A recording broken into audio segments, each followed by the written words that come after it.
Black Widow, after that opening weekend where we said it made its money, we didn't think it was going to make that much. It had a pretty good, pretty strong opening weekend, especially in an after-pandemic world.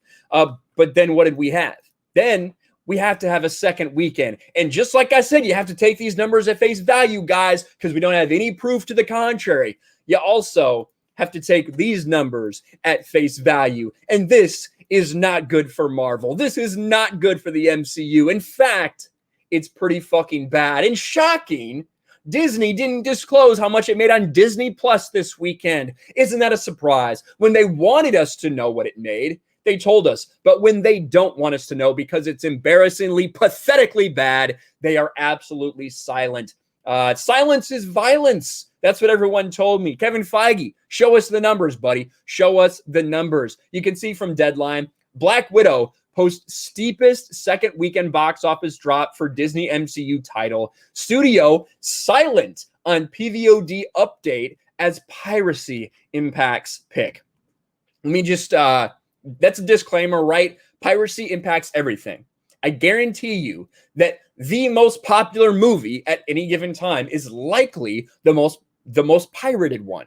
That's something that happens all the time. Endgame, when Endgame was making $2.8 million or whatever, or $2.8 billion, whatever the hell it made, it was getting pirated more than anything else. That is how these things work. That is not an excuse. Does it impact? Yeah, it impacts everyone. No different than anything else. If Disney keeps up this whole theatrical to PVOD day and date model, maybe it won't be so scary for rival studios in the future to follow a Marvel movie during its second weekend at the box office. The studio's MCU standalone origin movie, Black Widow, had a great fall on its second session at domestic box office, down 67%. With a $26.25 million haul. Black Widow lost number one to Space Jam. Space Jam: A New Legacy with a pathetic $30 million that LeBron James made. Absolutely pitiful. If you want to know what the negative impact is by having a Marvel movie available in home theaters and in theaters at the exact same time, well, here it is. That's the steepest second weekend drop for a Disney-distributed MCU title, beating Ant-Man and the Wasp, 62%. Man, that is fucking bad. That is bad news. And I don't think it has too much to do with it being available at home because they didn't give us those numbers, did they? I think, and what a lot of other people think, are that the word of mouth caught up to this movie. Marketing is a powerful, powerful tool. It definitely is. And when you are Disney, you have access to more different arms and ways of marketing than any other company in the fucking world. That is just the truth. They have ESPN, where they get probably at a very discounted rate because they're advertising their own shit. They get to advertise throughout the entirety of these streams. They advertise on the bottom, on the ticker. They advertise during the stream. Oh, Black Widow's coming out, guys. They do all these things. They put it on Sports Center. Same thing with ABC. They have ABC where they can market all this stuff as well as all their other channels. So marketing worked pretty well. Got people out to the theaters for this movie. Didn't work after the word of mouth said. And after people realize it, this movie's kind of dull and boring and kind of doesn't make any sense. And they did everything they could to desexualize Scarlett Johansson and this character, to make it all about everyone else instead of her, and to really push home the idea that this truly is the MCU, a movie about the subjugation of women and how all men are either evil or fucking idiots. That's what this movie is about. That's why we are seeing this result in the box office.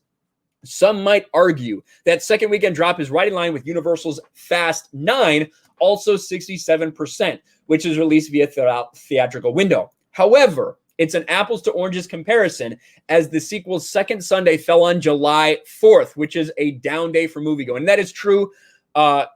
Some holidays are good, are actually really good for the box office because some people do things as a family. They might go out together, things like that. July 4th is different because people don't go out. They stay at home and they barbecue. They do all these things. They do not go and see movies on 4th of July, just not something that happens. And you can tell because the Monday, July 5th, went up over Sunday, which you never see. You never see a Monday that's higher than a Sunday at the box office. But we saw that for Fast 9. That's why they're saying it's not a good comparison. And as far as the great money-making machine that is Disney theatrical and Disney Plus premiere monies, the studio did not report an update on Disney Plus premiere results last weekend, being a $60 million worldwide debut, leaning heavily towards U.S. purchases. How's that for transparency? Even Deadline destroying the MCU. Man, the 10-day box office for Black Widow stands at 132 million stateside, with another 132 million overseas, for a global take of 264 million to date. Now, when we look at that number, we've talked about this before. Black Widow costs around $200 million. That's the reported budget. Keep in mind, marketing is usually about 50% of the overall budget added on to that. So that would be $300 million. Factor in again that this movie had to be marketed several times. Billboards up way before this movie started. They had to be taken down, put back up again, because this movie got advertised like 3 times as the release date continued to shift. So I think marketing is probably a little higher than that, but let's just say 300 for the sake of argument. This movie would still need to make about $550 million before it starts to sniff a profit. That's the bottom line. When you factor in the box office take from everywhere around the world, not a good sign for the MCU. And everyone's telling you exactly what's happened. Like I said, when you get numbers from the box office that maybe don't align with your perspective, like we got, I didn't think it was going to do the numbers it did opening weekend.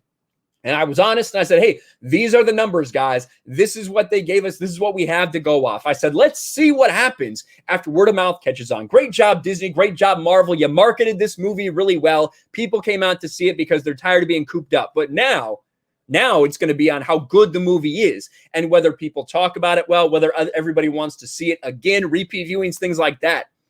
Turns out that's not working very well for the MCU. And Black Widow is just one more sign that the MCU will continue to fall if they go down this path of identity politics. And that looks like Phase 4 is all it's going to be about. So sorry, Marvel fans, but this is what it is. Thanks for watching, everyone. And a huge shout out to my patrons. I appreciate you guys so much. Want to follow me on Twitter or Instagram? Check out the description below. You'll find links to my P.O. box and my Patreon as well. I'll talk to you guys later.